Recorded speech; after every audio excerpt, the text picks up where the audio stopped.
Aja që realisht e bën këtë muaj të veçantë e që duhet pastaj edhe ne ta trajtojmë si të veçantë, është edhe një ngjarje e madhe, një ngjarje shumë e rëndësishme, një ngjarje që nuk duhet anashkaluar e që ndodh pikërisht muajin Shaaban.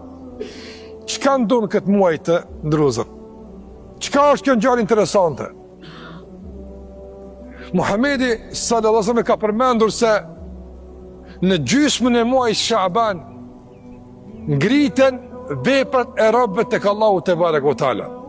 Një lloj bilansi vjetor i veprave tua. Çfarë ke bërë për një vjet raportohet për ty tek Allahu te barekuhu teala.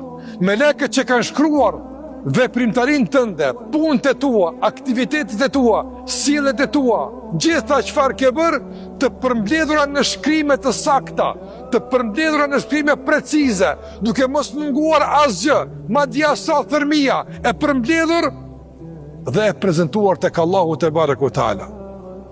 A thu vallë, a të bën përshtypje kjo? A thu vallë, a është interesant kjo?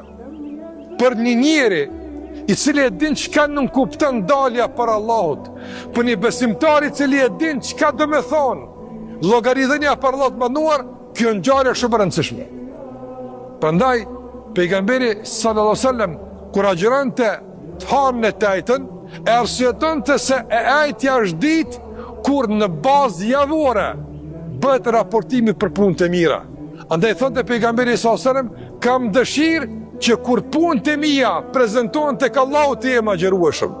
Të jem një gjendje që Allahu më mëshiron, që Allahu te barekuhu teala më fal.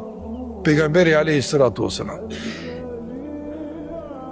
Pas pak ditëve do të bëhet prezantimi i veprave tua tek Allahu te barekuhu teala. A thu vallë, çfarë do thuhet për ty? Çka do të raportohet për ty? Kanë me pak ditë përmirësoje fletorën. Pëndohu, largoj atë që ke mundësi, lëshimet e të metat, që s'faku ta përmirësosh raportin vjetor për ty tek Allahu te barekuhu teala. Dhe nëse raporti për ty vjetor është i mirë këtë vit, është tregues se edhe Ramazani ka me qenë i mirë. Prandaj e veçanta e muajit Shaban është raportimi vjetor për çdo këmpineve. Ky raportim të ndërrozë që po flas për te, nuk du të kuptuar si diçka abstrakte, iluzionare, si diçka imagjinare, jo, si diçka shumë konkrete. Na nuk e pretojmë këtë nga mirësia Allahu xhallahu ala. Allahu xhallahu ala nuk e nxiton gjykimin e tij në këtë dunja. Në bazë të raportit, edhe pse ndoshta shumë nga njerëz meritojnë dënim, kur realisht dorëzohet raporti, meritojnë ndoshta me i shkatërru, meritojnë ndoshta me u dërgu kush e çfarë dënimi. Megjithatë Allahu xhallahu ala i begaton, i lën që të vazhdojnë tutje. Mirë, po besimtari nuk duhet ta merr këtë sinjal kështu kaq me injorim, por duhet ta merr si vetdije se një ditë ka më ardhur dita kur çdo kush ka me pagu për veprat e tij, ka me pagu për lëshimet e tij dhe për të bëmat e tij.